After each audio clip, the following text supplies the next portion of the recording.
이 시간에 우리 이주 목사님 성경 봉독하겠습니다. 우리에게 주신 하나님의 말씀은 에스겔 18장 5절에서 9절 말씀입니다. 에스겔 18장 5절에서 9절 말씀, 제가 갖고 있는 성경으로는 구약 1174면에 있습니다. 사람이 만일 의로워서 정의와 공의를 따라 행하며 산 위에서 재물을 먹지 아니하며 이스라엘 족속의 우상에게 눈을 들지 아니하며 이웃의 아내를 더럽히지 아니하며 월경 중에 있는 여인을 가까이 하지 아니하며 사람을 학대하지 아니하며 빚진 자의 저당물을 돌려주며 강탈하지 아니하며 줄인 자에게 음식물을 주며 벗은 자에게 옷을 입히며 별일을 위하여 꾸어주지 아니하며 이자를 받지 아니하며 스스로 손을 금하여 죄를 짓지 아니하며 사람과 사람 사이에 진실하게 판단하며 내 율례를 따르며 내 규례를 지켜 진실하게 행할진대 그는 의인이니 반드시 살리라. 주 여호와의 말씀이니라. 아멘. 아멘. 우리 주변 분들과 인사 나누시겠습니다. 주님의 이름으로 환영합니다. 축복합니다.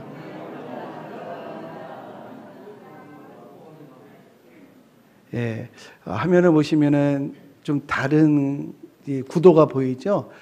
여기에 카메라를 하나 더 측면에 장착을 설치를 했습니다. 그래서 성가대원들이 온전하게 잘 보이는, 지금까지는 측면만 나와가지고 이쪽에만 메이크업을 신경 쓰셨는데 전부를 다 신경을 쓰셔야 되는 상황이 됐습니다. 예. 오늘 이순희 권사님께서 우리 최수자 성도님 오늘 교회에 이렇게 인도하셨는데 우리 일어나시는 거 좀 부담스러워 하셔서 우리 박수로 환영하도록 하겠습니다. 이스라엘의 역사를 보면 솔로몬 왕 이후에 북이스라엘과 남유다가 분열을 하고요. 북이스라엘이 722년 BC 722년에 아수르에서 멸망을 당합니다. 그때 남유다가 동족이 멸망하는 것을 볼 때에 반면교사로 삼고 또 하나님 말씀으로 돌아가야 하는데 오히려 우리는 망하지 않아라고 하는 자만을 갖게 되었어요. 그러다가 이제 누부갓네살 왕이 바벨론의 왕이 된 원년 그 해에 아수르와 애굽의 패권 전쟁에서 승리를 하게 됩니다. 그래서 남유다를 침략하고 예루살렘을 점령하게 돼요. 그때 귀족, 왕족을 포로로 끌려가는데 그때 다니엘이 포로로 끌려가죠. 그리고 그 일은 이미 예레미야 선지자가 예언을 했습니다. 그리고 그 첫 포로로부터 70년이 흐른 후에 다시 고향으로 돌아오게 되리라라고 하는 예언을 주시고요. 그리고 그 다음번 왕이 여호야긴인데 그가 바벨론에 반기를 들어요. 그랬더니 또 누부갓네살 왕이 다시 남유다를 침략을 하고 예루살렘을 다시 점령하게 되어서 그때 귀족과 이번에는 기술자, 장인들을 한 10,000명 정도 싹 포로로 끌고 가는데 그때에 포함되었던 이가 에스겔입니다. 에스겔이 바벨론의 그발 강가에서 환상을 보고 예언한 말씀이 오늘 에스겔서인데 예루살렘이 완전히 파괴되고 멸망하지 않았기 때문에 예루살렘에 남아있는 이들에게 하나님의 임박한 심판을 예언하고 회개를 촉구하는 내용이 바로 에스겔서입니다. 이런 예화가 있습니다. 어느 목사님이 천국을 갔는데 천국 문 앞에 아브라함, 요셉, 또 야곱, 모세, 여호수아, 또 사무엘, 다윗 이렇게 막 쭈르륵 서가지고 천국으로 오는 이제 사람들을, 백성들을 막 환영을 하는데 한 명씩 반갑게 인사했을 거 아니에요. 근데 예레미야 앞에 섰을 때 예레미야가 배를 퍽 치더라는 겁니다. 왜 치시는 거예요? 라고 했더니 당신은 목사로서 왜 예레미야서를 가지고 한두 번밖에 설교를 안 했어? 라고 하면서 배를 퍽 치더라는 거예요. 그래서 그렇게 한 대 맞고 그 다음번에 갔더니 이번에는 그냥 업어치기를 해가지고 땅에다 꽂혀버리는 거였습니다. 그래서 도대체 왜 그러시냐고, 누구시냐고 했더니 에스겔이라고. 왜 당신은 에스겔을 가지고 한 번도 설교를 하지 않았느냐고 엎어치기를 했다는 것이에요. 그만큼 에스겔서를 가지고 설교를 많이들 안 하신다라고 하는 것인데, 이런 예화가 제가 만든 것이 아니라 이런 예화가 있는 것을 볼 때 그러한 것 같습니다. 근데 이 에스겔서를 가지고 왜 설교를 많이들 안 하시는가? 그 이유는요, 어렵기 때문에 그래요. 어렵기 때문에. 비유와 상징이 에스겔에 많이 있습니다. 그런데 이 에스겔이 비유와 상징이 많은 이유가 있는데요. 그것은 신약에서도 볼 수가 있어요. 예수님이 어느 순간부터 비유 외에는 말씀을 하지 않는 그런 내용이 나오거든요. 누가복음에는 더 충격적으로도 이 비유로 말씀하시는 이유가 말해도 듣지 못하고 보아도 깨닫지 못하게 하기 위해서, 즉 이해의 장벽을 만들기 위해서 비유로만 하신다라고 하는 말씀인데요. 왜 그렇게 이해의 장벽을 세우셨는가? 그 배경을 보면 또 우리가 이해할 수가 있는데요. 어느 순간부터 예수님의 대적자들이 예수님이 무슨 말씀만 하시면 딴지 걸고 태클 걸고 비꼬고 왜곡하는 일들, 폄하하는 일들이 막 일어나는 거예요. 예수님이 이적만 행하시면 미쳤다, 귀신 들렸다, 귀신의 왕 바알세불을 힘입지 않고서는 이런 일을 할 수가 없다. 이렇게 예수님이 어떤 일을 행하실 때마다 그렇게 폄하를 하고 공격을 하는 것을 보는데, 예수님이 그들의 완악함을 보신 이후부터, 그때부터 비유로만 말씀을 하시게 되거든요. 그 이유를 마태복음 7장에 보면은 이 거룩한 것을 개에게 주지 말고 진주를 돼지에게 주지 말라. 이 말씀은 하나님의 생명의 말씀, 진리의 말씀이 함부로 취급이 되거나 자의적으로 해석되는 것을 예수님이 원치를 않으신 거예요. 그래서 비유로만 말씀을 주셔서 그것을 묻는 자에게 그것을 다 풀이해 주시는 것을 볼 수가 있습니다. 왜 에스겔 때에 비유와 환상이 많았는가? 그 당시의 사람들이 완악했기 때문에 그렇습니다. 어느 정도로 완악했는지를 보여주는 장면이 오늘 읽은 에스겔 18장에 기록되어 있는데요.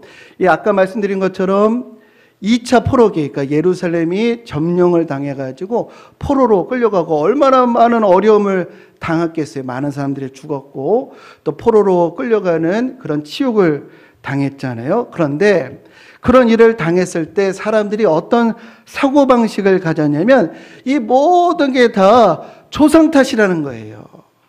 부모 잘못이라는 거예요. 이 선배들 잘못 만나가지고 우리가 고생한다, 이런 사고를 가지고 있었습니다. 이런 사고 가운데 속담이 만들어졌거든요. 그 속담이 뭐냐면 오늘 18장 읽었는데 2절에 보면은 어떤 속담이 떠돌아다니게 되었냐면, 아버지가 신 포도를 먹었더니 아들의 이가 시다라는 거예요. 아버지가 신 포도를 먹었더니 아들이 어유 떨보, 어유 그 쉬어, 이렇게 했다는 거예요. 이건 무슨 의미냐면 아비의 죄를 아들이 이제 그 죄의 값이 아들에게 미치게 되었다라고 하는 그런 의미인 것입니다. 그러니까 당시에 암울했던 상황, 나라가 기울어진 그 상황, 이 모든 것이 다 이 부모 세대, 또 믿음의 이 선조들의 책임이다. 이러한 사고방식을 사람들이 가지고 있었는데, 근데 이러한 속담이 생길만 한 데에는 그만한 이유가 있었거든요. 그 근거는요, 출애굽기 20장 5절 말씀 보면은 나는 질투하는 하나님인즉 나를 미워하는 자의 죄를 갚되 아버지로부터 아들에게로 3, 4대까지 이르게 하신다라는 말씀이 있어요. 이것을 우리가 피상적으로 읽게 되면은 죄에 대한 징벌이 대대로 흐르는 모양이다. 가게 흐르는 저주라고 하는 것이 정말로 있는 모양이다. 이런 생각을 할 수가 있어요. 한 사람의 죄를 일가 친척에게도 이 하나님이 그 책임을 묻는 연좌제를 하나님이 사용하시는 모양이다. 이렇게 우리가 이 피상적으로 이해할 수가 있는데요. 이러한 이 출애굽기 20장 5절의 말씀을 근거로 아버지가 신포도를 먹으면 아들의 이가 시다라고 하는 이런 속담이 만들어진 것인데, 우리는 이 출애굽기 20장 5절의 말씀을 한번 깊게 묵상을 해야 합니다. 왜 하나님을 미워하는 자에게 그 죄를 갚되 3, 4대까지 물으시는가? 그 이유는요, 첫 번째는 죄라고 하는 것은요, 반드시 영향이 있습니다. 죄는요, 심는 대로 걷는다고요. 죄를 짓게 되면 자기 자신에게 혹은 가족에게 혹은 이웃에게 반드시 그 영향이 흐르게 되어 있다라는 것입니다. 저를 한번 생각을 해봤습니다. 만약에 제가 부모님으로부터 신앙을 물려받지 않았다고 한다면 나는 어떻게 살았을까? 그런 한번 상상을 해봤어요. 내 자신을 내가 누구보다 잘 알겠죠. 제가 만약에 예수님을 몰랐다고 한다면, 신앙생활을 하지 않았다고 한다면 얼마나 헤맸을까? 얼마나 거짓됐을까? 얼마나 한심한 삶을 살았을까? 저는 그렇게 생각을 하게 됩니다. 그래서 할머니 때부터 저희 부모님, 그리고 제가 3대째 또 4대째 이렇게 신앙이 이어지는 것이 얼마나 감사한지 모르겠어요. 근데 반대로 부모가 도박에 중독되어 있고 막 술에 그냥 찌들어 있고 가정에서 폭력을 행사한다고 한다면 그 영향이 자녀들에게 어찌 그 영향이 미치지 않을 수가 있겠습니까? 이러한 죄의 영향을 표현한 것이 바로 3, 4대까지 그 죄를 묻는다, 이 죄를 갚다라고 하는 의미라고 할 수가 있겠습니다. 이런 경우를 한번 생각해 볼 수 있을 것 같아요. 태어났는데 아버지가 조폭 두목인 거예요. 그럴 수 있잖아요. 태어나가지고 막 부모님이 뭐 부족할 것 없이 막 이렇게 공급해주고 성장했는데, 알고 봤더니 이 아버지가 정말 악질 중에 악질, 조폭 두목인 것이에요. 이런 이제 성장을 했는데, 다행히도 그 조폭의 이 아들을 친구가 전도를 해가지고 교회를 나가게 되었습니다. 교회에서 예배를 드리는 순간에 감동이 왔어요. 그래서 믿음이 생겼고, 또 신앙생활하면서 이 성경 말씀이 정말로 하나님 말씀이구나라고 하는 것을 믿게 되었어요. 그래서 이 성경 말씀을 읽다가 큰 충격을 받은 겁니다. 출애굽기 20장 5절 말씀을 읽었더니 너무도 충격이 큰 거예요. 선친의 죄가 3, 4대까지 미친다고 하니까 아버지가 누구라고요? 악질 조폭이에요. 어머, 이 아버지가 조폭인데 이 아버지 때문에 나도 곤란할 뿐만 아니라 내 자식들까지도 저주의 그늘 아래 있을 수가 있겠구나라고 하는 이 말씀, 하나님 말씀으로 믿고 봤더니 너무 걱정이 되고 염려가 되는 것이었습니다. 그런데요, 그 다음 절을 읽는 순간에 더 큰 충격을 받았어요. 그 다음 절이 무슨 내용이냐면 출애굽기 20장 6절 말씀, 하나님을 사랑하고 그의 계명을 지키는 자에게는 몇 대까지요? 1000대까지 은혜를 베푸신다는 거예요. 아버지가 못했다고 걱정할 것이 아니라 하나님을 사랑하고 그의 계명을 지키면 모든 나쁜 영향을 1000대 은혜의 그 파워로, 은혜의 강물로 모든 나쁜 영향을 다 흔적도 없이 하나님께서 씻어 버리신다라고 하는 것이 우리에게 주시는 핵심 메시지인 줄로 믿습니다. 그래서 3, 4대의 저주로 근심하고 걱정할 것이 아니라 1000대의 축복으로 우리가 소망과 용기를 가져야 할 줄로 믿습니다. 3, 4대까지 죄를 묻는다는 것은 가게에 흐르는 저주가 있다, 이것을 하나님께서 우리에게 주시는 말씀이 아니고요, 3가 1000이라고 하는 대조법으로 하나님께서 우리에게 비교할 수도 없는, 우리를 지키시기를 원하시고 복 주시기를 원하시고 평강 주시기를 원하시고 회복되기를 원하시는 축복의 하나님이심을 강조하고 또 강조하는 말씀임을 깨달으시는 우리 모두가 되시기를 주님의 이름으로 축복합니다.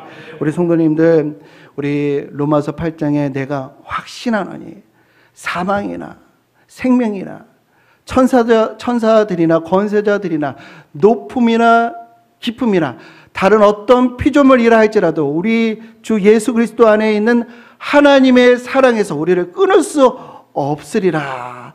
이 말씀을 우리 믿으셔서 어떤 어려운 조건과 상황과 환경이 오더라도 하나님의 사랑을 조금 더 의심하지 않는 우리 모두가 되시기를 주님의 이름으로 축복합니다. 오히려 어려운 조건이 하나님께로 더 가까이 갈 수 있는 기회로 만들어내시는 승리자 되시기를 주님의 이름으로 축복합니다. 그렇다면 이제 이스라엘 백성들이 아버지가 신포도를 먹으면 이 아들의 이가 시다라고 속담을 만들어서 전파할 것이 아니라 백성들의, 그러니까 조상들의 잘못이 있다 할지라도 회복의 하나님, 국률의 하나님을 믿고 말씀으로 돌아오고 언약을 지키자, 이렇게 결단을 해야 하는데, 그 당시에 예루살렘에 있는 남유다에 있는 백성들은 조상을 원망하고 조상의 죄 때문에 우리에게 이러한 벌을 내리시는 하나님을 원망하고 또 자신들을 성찰하고 회개하고 결단하기보다 끝까지 죄된 습성을 가지고 있으면서 틈만 나면 원망하고 불평을 했다라는 것입니다. 이렇게 하나님의 본 뜻을 왜곡하는 자들에 대해서 오늘 본문 말씀은 다음과 같이 말씀하십니다. 18장 3절과 4절 말씀.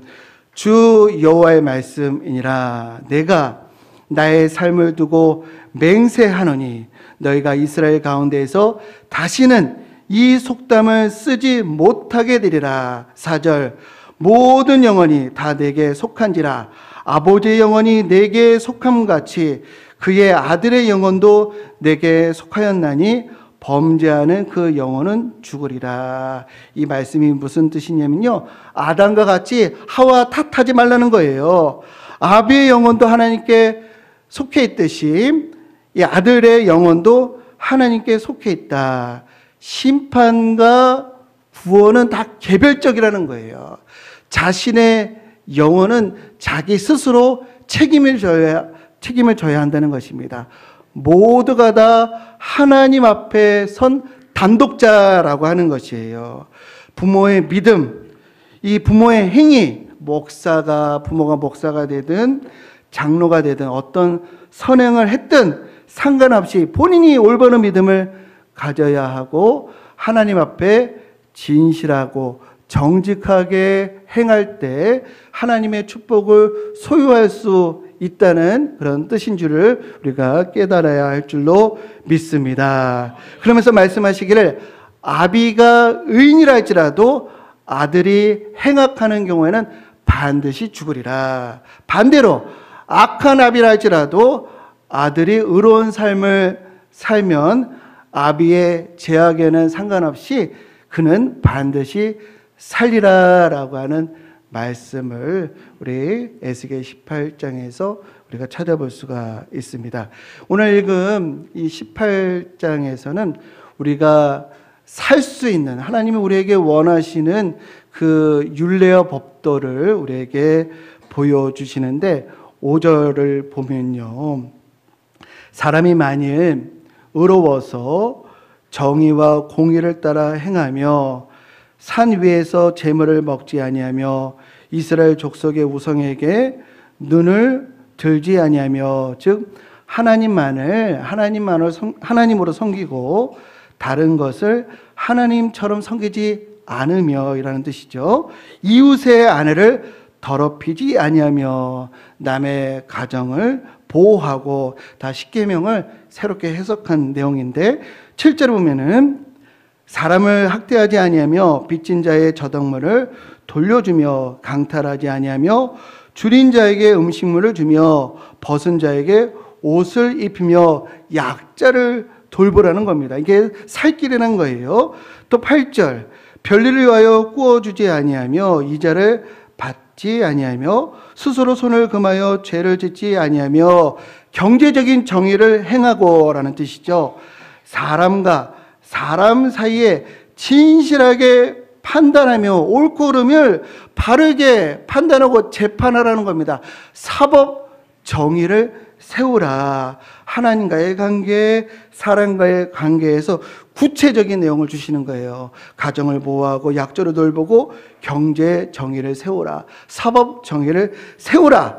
그리하면 9절 내 율법을 따르며 내 규례를 지켜 진실하게 행할진대 그는 의인이니 반드시 살리라. 주 여호와의 말씀이니라. 하나님이 진정 우리에게 원하시는 것이 무엇인지, 우리의 삶을 살리는 것, 우리에게 꼭 필요한 규례와 명령이 무엇인지 오늘 우리에게 들려주셨습니다. 이 말씀 하나도 버릴 것이 없어요. 오늘날 윤리 도덕 수준을 뛰어넘습니다.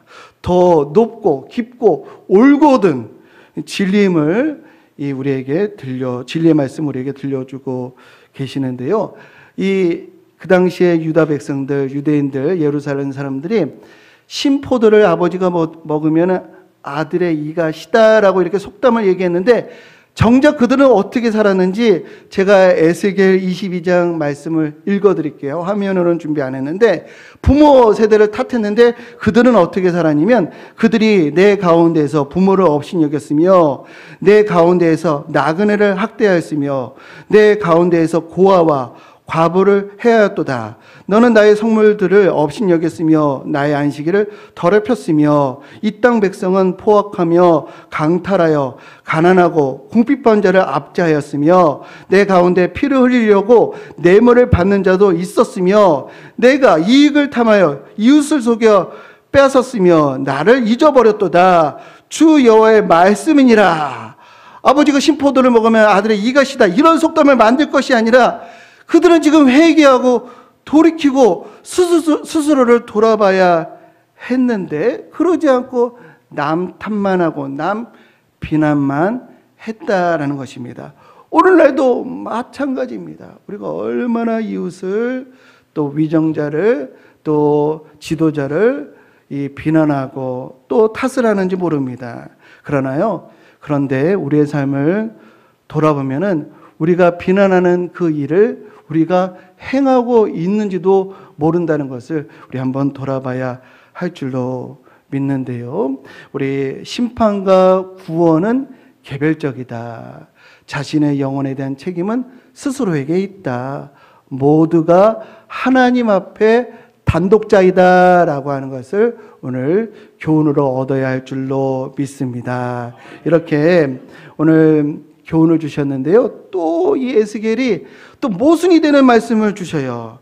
에스겔 21절에 보면은 내가 의인과 악인을 내게서 끈을 터임으로 내 칼을 칼집에서 빼어 모든 육체를 남에서 북까지 치리니 라는 말씀이 있어요. 그러니까 아까는 악인이든 의인이든 개별적으로 하느님 판단하고 심판하시는데, 이번에는 악인과 의인을 똑같이 끊으시고 악인과 의인을 같이 칼로 치신다는 거예요.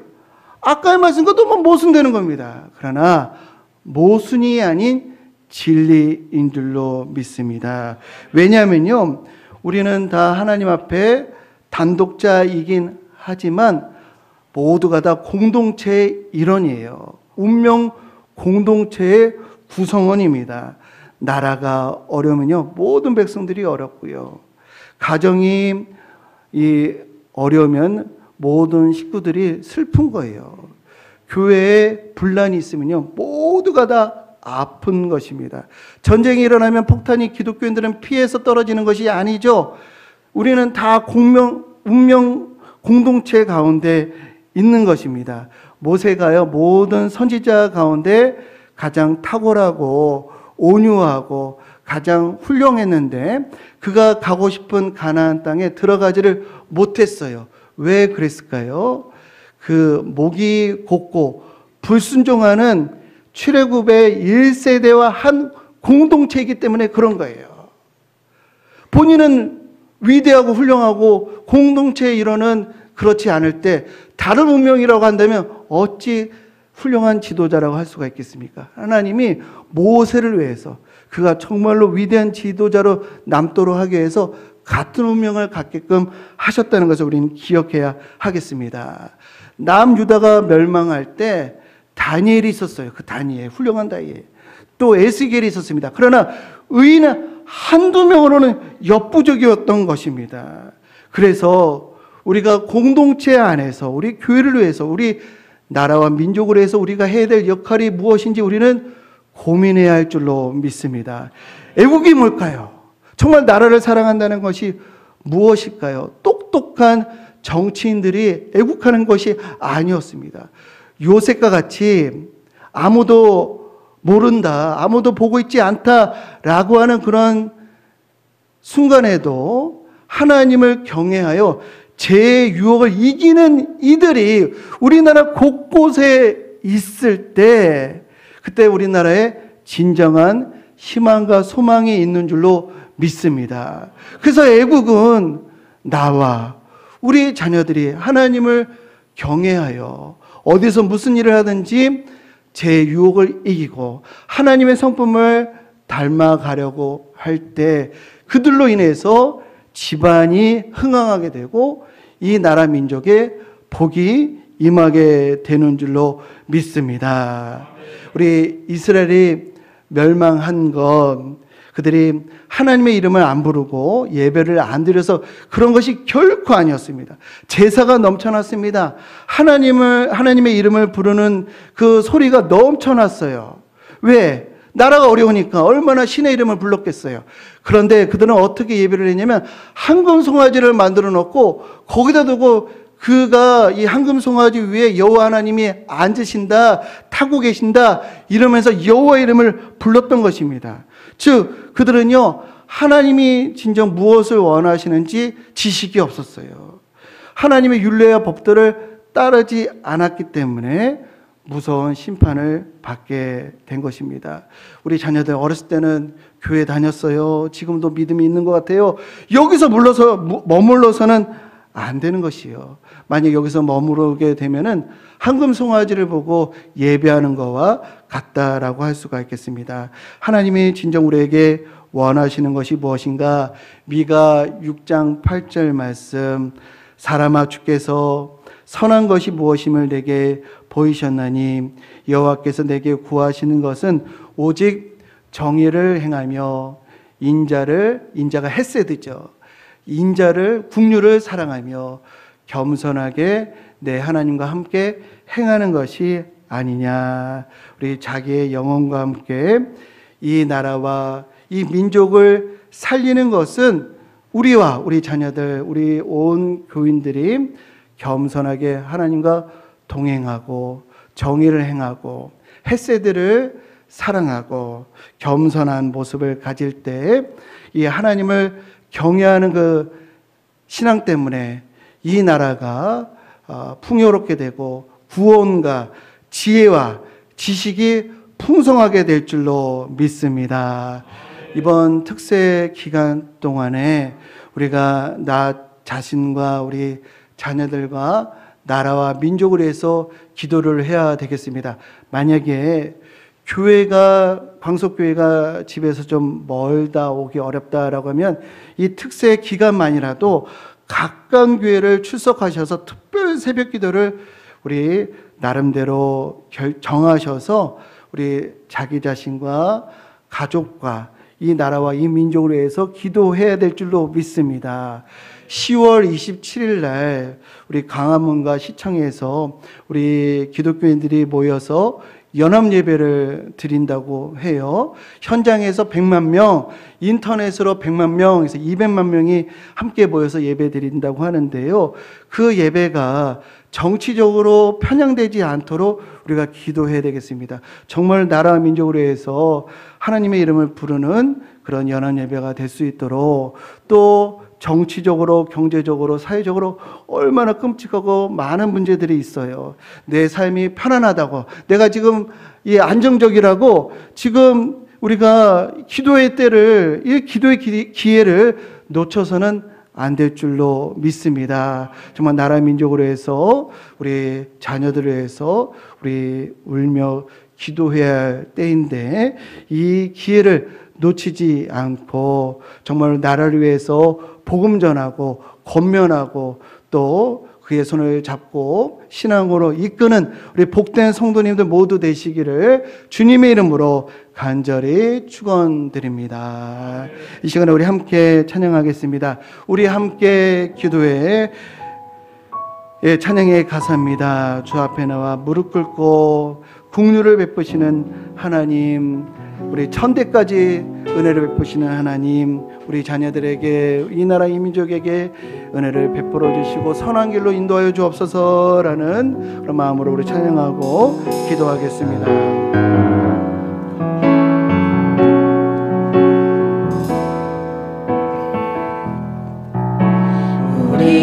우리 함께 기도해 주 앞에 나와 무릎 긍휼 베푸시는 주, 긍휼 베푸시는 주, 하늘을 향해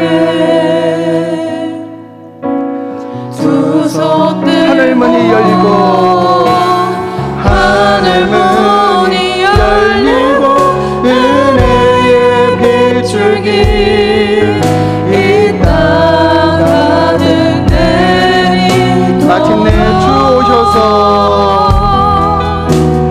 마침내 주 의의 빗줄기 우리에게 부으시도록 우리 위에 부으시도록 우리 함께 기도해 우리 함께 기도해 주 앞에 나와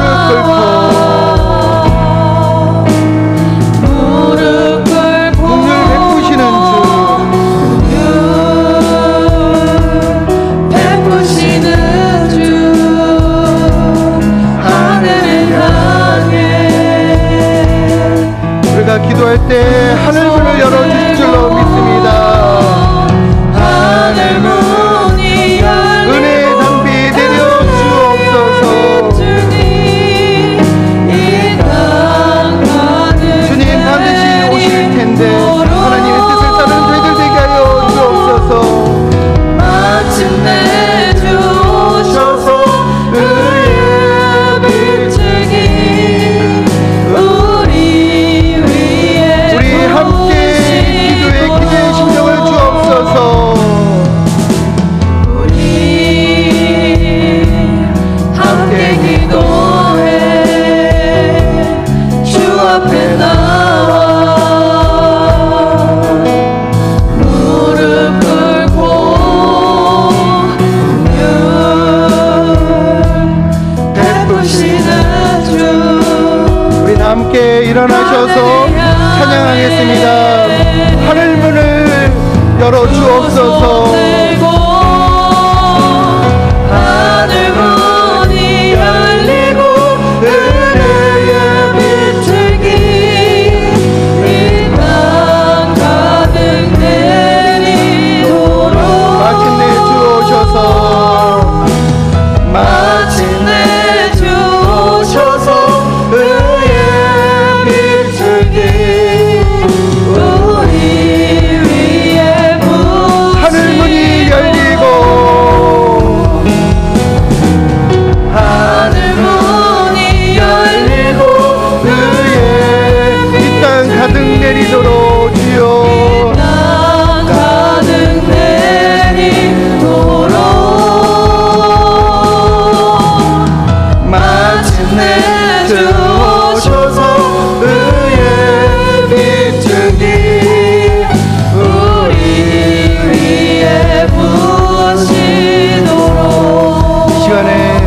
자기 자신을 위해서 기도해야 되겠습니다. 심판과 구원은 개별적이다.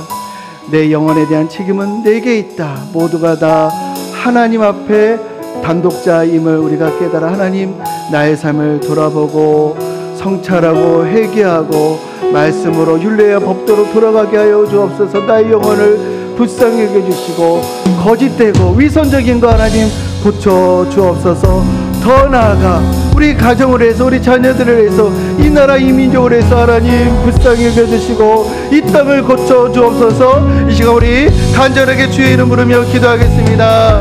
주여 하나님 아버지, 우리가 하나님 남을 탓하고 하나님 남을 원망하고 남에게 잘못을 돌리며 자기가 비난하는 그것을 하나님 행하고 있지는 않으니 하나님 돌아보게 하여 주옵소서.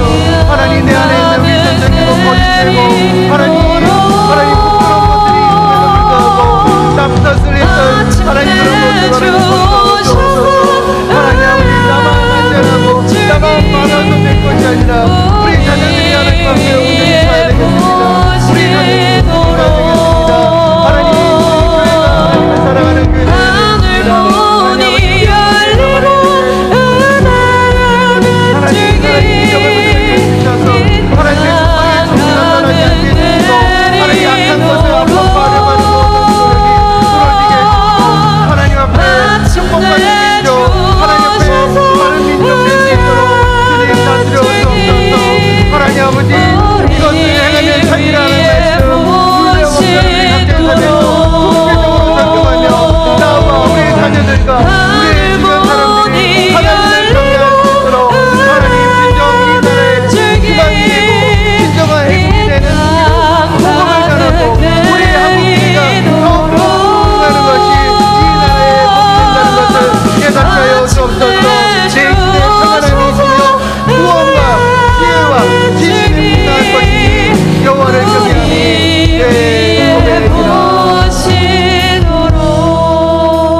내 시대에 평안함이 있으며 구원과 지혜와 지식이 풍성할 것이니 여호와를 경외함이 내 법이니라.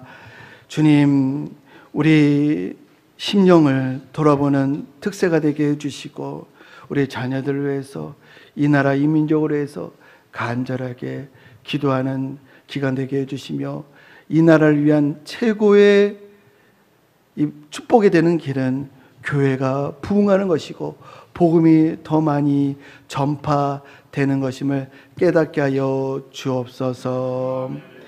이제는 길과 진리 생명 되시며 부활의 산 소망 되시는 우리 주 예수 그리스도의 구속의 은혜와 하나님 아버지의 지극하신 사랑하심과 성령님의 능력과 교통하심과 역사하시는 은혜가 내 율례와 법도를 따르면 그는 의인이니 반드시 살리라 라는 말씀과 악인과 의인을 같이 끊으시고 같이 칼로 치신다는 말씀이 모순이 아니라 진리이기에 내 영혼과 내 자녀와 이 나라와 이 민족을 위해 기도하고 전도하고 양육하고 권면하리라 결단하며 곳곳으로 흩어져 가는 당신의 사랑하는 백성들의 가정과 일터 위에 이제부터 영원토록 함께 하시길 간절히 축원하옵나이다.